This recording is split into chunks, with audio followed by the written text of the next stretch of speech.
Imagine waking up one morning and realizing that every choice you've made, from the way you dress to the career you pursue, was never truly your own. Imagine that beneath all your accomplishments, your smiles, your routines, there's a quiet voice that's never been heard because it's been drowned out by the noise of everyone else's expectations. Think about it. How many of your decisions have been guided not by what you truly wanted, but by what you thought others wanted to see? This is the silent prison of social validation, one of the most subtle, yet most powerful chains the human mind can wear. And in this video, we're going to explore how to break free from it, because the day you stop living for others is the day you begin to live at all. Stay until the end, because the final insight we'll share is the most important one, the one that will help you truly detach from the weight of other people's opinions and reclaim the freedom of your authentic self. Before we dive in, if you're someone who values deep reflection and personal growth, if you're on a journey to understand yourself and the world on a deeper level, make sure you subscribe to this channel, leave a like, and share this video with someone who needs to hear it. Because today we're not just talking about confidence or self-esteem, we're uncovering the psychological and philosophical truth behind one of humanity's greatest sources of suffering, the fear of judgment. Human beings are social creatures. We evolved to belong, to be accepted by the tribe, because isolation once meant death. This ancient survival instinct still drives us today. It's why rejection feels like pain, and why approval feels like safety. But in the modern world, this instinct has become distorted. We are no longer hunted by predators, but by opinions. Our sense of self-worth has been hijacked by social media, by comparison, by invisible standards of success and beauty that no one can truly meet. And yet we keep chasing them, fearing that if we stop, we'll no longer matter. Philosophers like Friedrich Nietzsche warned about this. He spoke of the herd mentality, the tendency of individuals to conform, to sacrifice their uniqueness in exchange for acceptance. He said, "The individual has always had to struggle to keep from being overwhelmed by the tribe." Nietzsche believed that true freedom begins only when we stop living according to the morality of the crowd and begin creating our own values, when we dare to say, "This is who I am," even if the world disagrees. Psychologically, this struggle is deeply rooted in what Carl Jung called the persona, the mask we wear to interact with the world. The persona is necessary. It allows us to function socially. But when we identify too strongly with it, we begin to live through it. We start believing that we are the mask. We forget our true face underneath. And so, our lives become performances. Each act carefully designed to earn applause, each word chosen not for its truth, but for its acceptability. Ask yourself, how many times have you stayed silent just to avoid conflict? How many dreams have you delayed because you were afraid of what others might think? How many parts of yourself have you hidden because they didn't fit the image others expected from you? Each of these moments may seem small, but together they create a life that's not truly yours, a life scripted by the collective voice of others. But here's the truth most people never realize. No matter how hard you try, you can never fully control how others see you. Their opinions are not mirrors, they are projections, shaped by their own fears, beliefs, and insecurities. When someone judges you, they're not defining you, they're revealing themselves. The tragedy is that we spend so much of our lives editing who we are for people who aren't even paying attention, or who may never understand us in the first place. The philosopher Epictetus, a Stoic thinker, taught that the key to peace lies in distinguishing what we can control from what we cannot. We cannot control others' thoughts, their feelings, or their judgments. What we can control is our own mind, our choices, our responses, our direction. If you wish to be free, he said, do not wish for things to happen as you wish, but wish for things to happen as they do.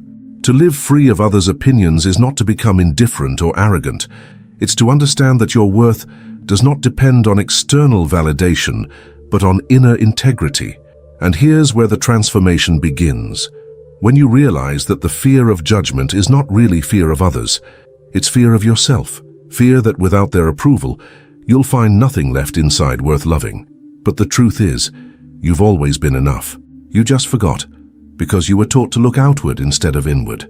So as we continue this journey, we'll dive deeper into how these social and psychological patterns shape our behavior, and how you can dismantle them one by one, because only by breaking free from the tyranny of others' opinions can you discover what freedom really means, not rebellion, but authenticity, not arrogance, but peace.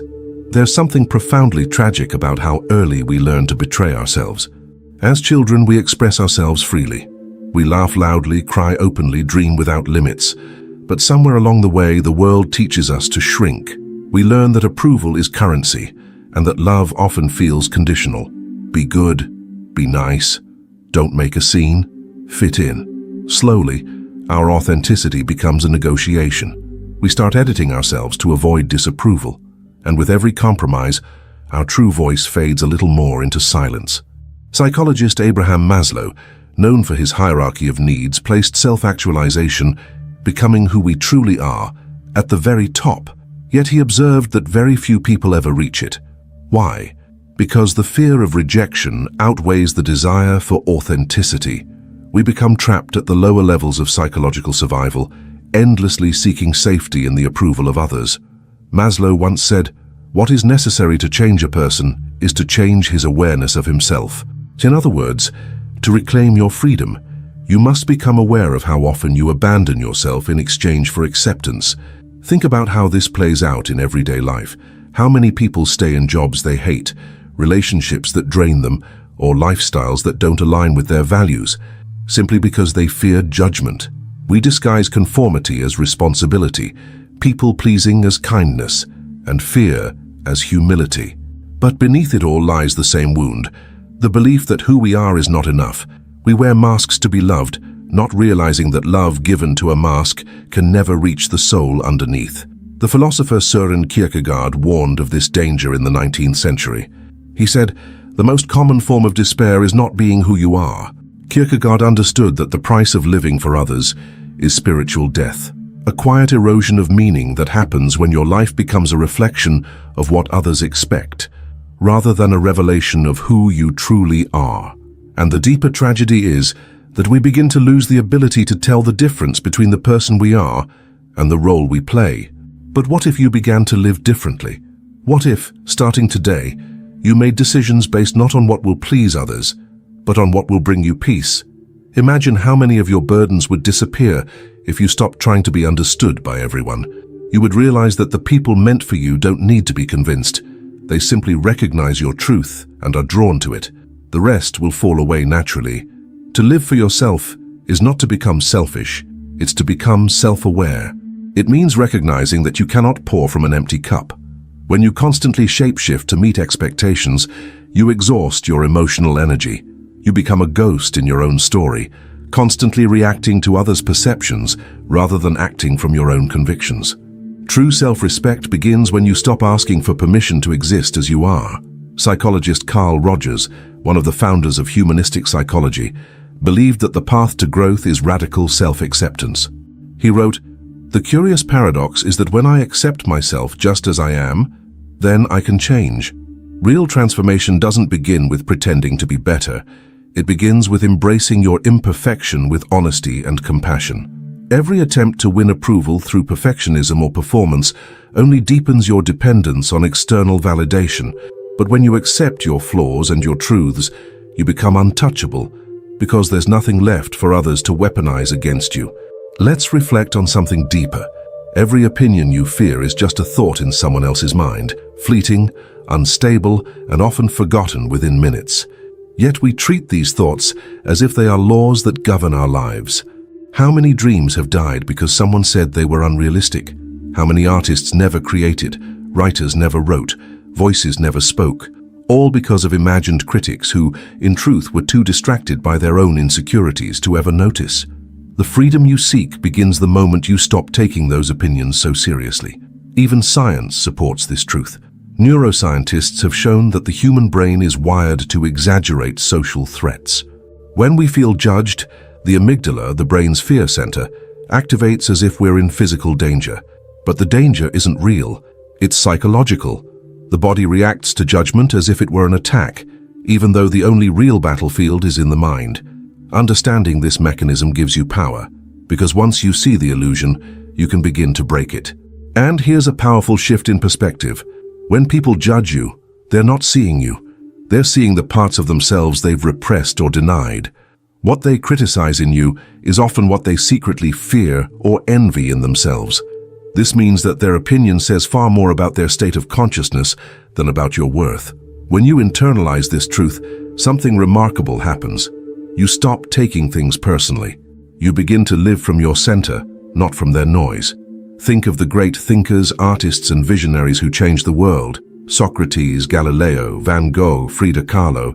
They all faced criticism, rejection, and ridicule. Yet they persisted, not because they were immune to judgment, but because they were driven by something greater than approval, purpose. Their legacy is proof that freedom does not come from being liked, but from being real. When you live aligned with your truth, your presence becomes magnetic, your peace becomes unshakable, and your life becomes your own. So, let me ask you this. Who are you when no one is watching? Who are you when you stop trying to be admired, accepted, or validated? That version of you, when raw, unfiltered, honest, is the foundation of your freedom. But to meet that version, you must be willing to disappoint others. You must be willing to let go of the image they've built of you. Because until you do, you'll never know who you truly are. To truly live for yourself, you must confront one of the hardest truths about human nature, that the approval you seek from others is often the love you've denied yourself. We crave validation because deep down we doubt our own worth. We wait for someone else to tell us we're good enough, smart enough, beautiful enough, before we give ourselves permission to feel whole. But here's the paradox. The approval we seek externally can only fill us temporarily. Like a drug, it soothes the pain for a moment, but soon the craving returns. Only self-acceptance can end that cycle. Carl Jung said that the privilege of a lifetime is to become who you truly are. But that privilege demands courage. The courage to walk away from who you were told to be, the courage to be misunderstood, and the courage to face yourself without the filters of performance. When you start peeling back the layers of conditioning, it's not comfortable. You'll discover beliefs you didn't know you held, beliefs that told you you're only lovable when you're useful, only valuable when you're perfect, only accepted when you're agreeable. These are not truths. They are inherited scripts passed down from parents, teachers, and societies that themselves were trapped by the same fears. Breaking free from this conditioning means entering a kind of psychological wilderness. You lose the landmarks of approval and belonging that once guided you, and suddenly you stand alone. But it's in that solitude that real transformation begins. It's in that quiet that your authentic self, the one that's been buried under years of pretense, begins to speak. And when you finally hear that voice, it will be impossible to go back. Think of it like this. Living for others is like walking through life holding a mirror that only reflects what people want to see. You move, you speak, you act based on the reflection, never realizing that the mirror isn't even showing you. When you drop that mirror for the first time, you see the world not as they see it, but as it truly is. You stop living reactively and start living intentionally. Every decision becomes an expression of who you are, not a performance designed to please. The philosopher Ralph Waldo Emerson wrote, "To be yourself in a world that is constantly trying to make you something else is the greatest accomplishment." He wasn't just talking about individuality, he was pointing to spiritual integrity. When you live authentically, your life becomes aligned. Your words, actions, and beliefs begin to harmonize. You no longer carry the tension of pretending. That alignment brings a peace that no amount of praise could ever match. Let's look deeper at why we fall into the trap of caring so much about others' opinions. It's not just social pressure. It's a neurological pattern reinforced by repetition. Each time you act to gain approval, your brain rewards you with a small dose of dopamine, the same chemical released when you eat, win, or achieve something. Over time, you become addicted to that reward, mistaking it for genuine self-worth. This is why breaking the habit of people-pleasing feels so hard. You're not just defying others, you're rewiring your brain. But the good news is this wiring can change. Through awareness and consistent practice, you can train your mind to seek fulfillment from alignment instead of applause. Every time you choose authenticity over approval, every time you say no when you mean no, express your opinion honestly, or act according to your values despite fear, you weaken the old neural pathways of dependence and strengthen new ones of freedom. It's not a single leap, it's a process of liberation, one choice at a time. Ask yourself now, what would you do differently if you stopped caring what people thought? Would you pursue that dream you've been hiding? Speak your truth without hesitation? Change your environment, your relationships, your entire direction? Those questions are not just hypothetical. They're the keys to your awakening. Because behind every fear of judgment lies an unlived life waiting for permission to exist. There's another layer to this journey, one that philosophers and spiritual teachers have explored for centuries. The fear of others' opinions at its root is the fear of death, not physical death, but ego death. The ego thrives on identity, image, and comparison. It survives through the eyes of others. So when you stop living for their approval, the ego panics. It feels like you're losing yourself, when in reality, you're only shedding what was never truly you. The mystic Rumi captured this beautifully. Don't be satisfied with stories, how things have gone with others. Unfold your own myth. When you live authentically, something extraordinary happens. Your presence itself becomes liberating to others. Your courage gives them permission to be real too. You become a mirror not of conformity but of truth. And that's how change spreads. Not through persuasion, but through example. You don't need to convince anyone to live differently. You simply become living proof that peace is found not in being liked, but in being whole.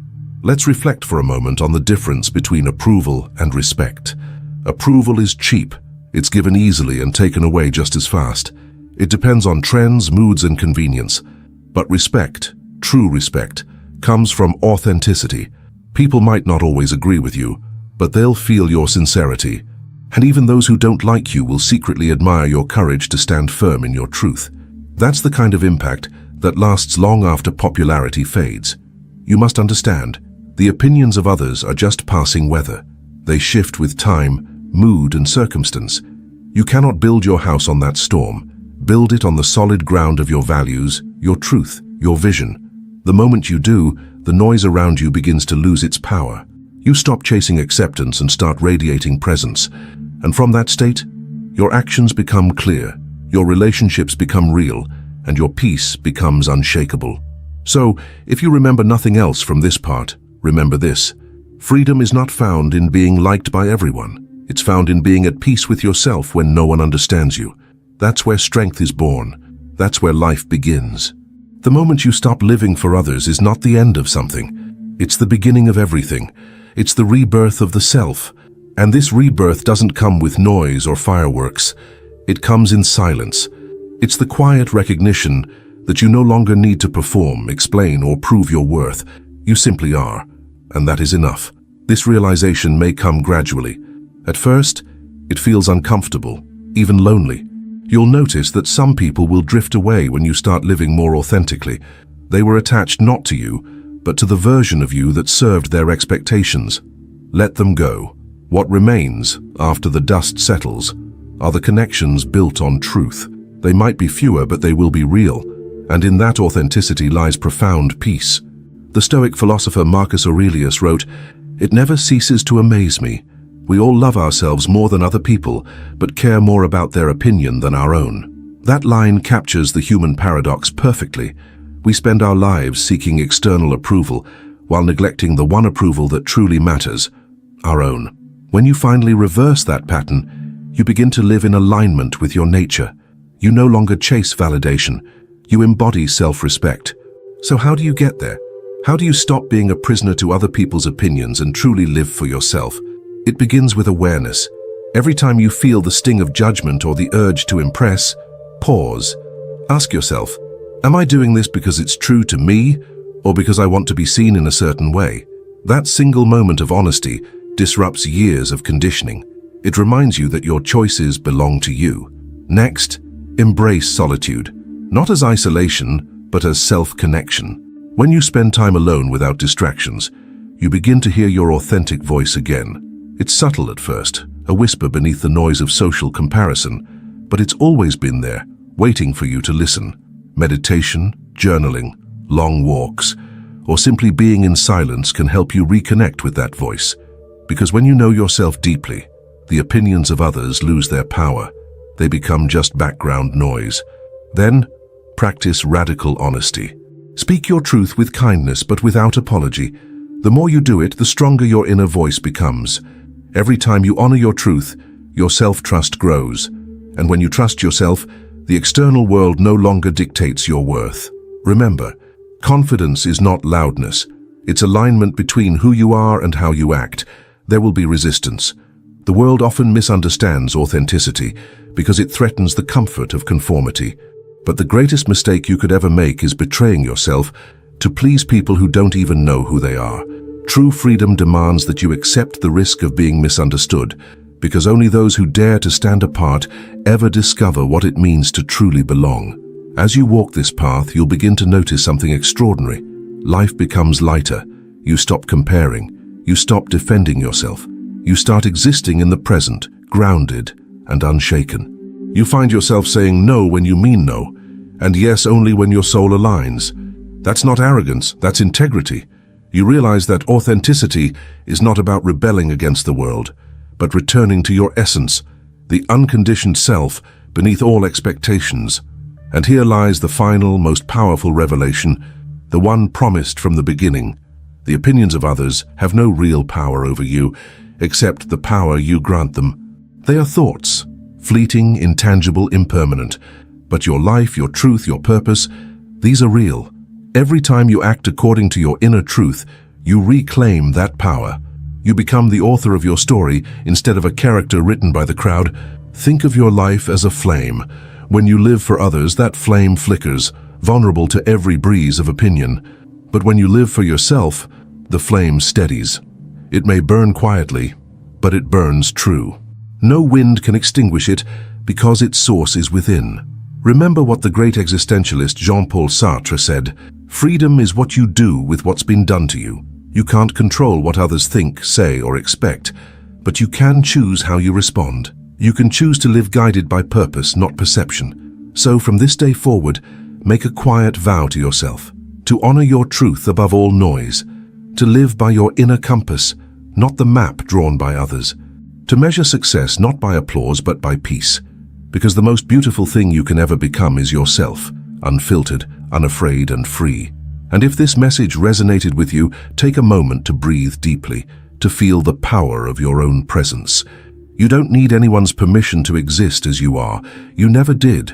The world doesn't need another imitation. It needs your authenticity, your vision, your voice. If you found meaning in this journey, share this video with someone who's ready to awaken to their own freedom.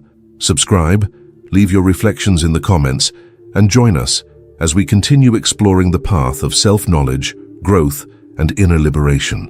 Because once you stop living for others and start living for yourself, life doesn't just change, it finally begins. Thanks for looking.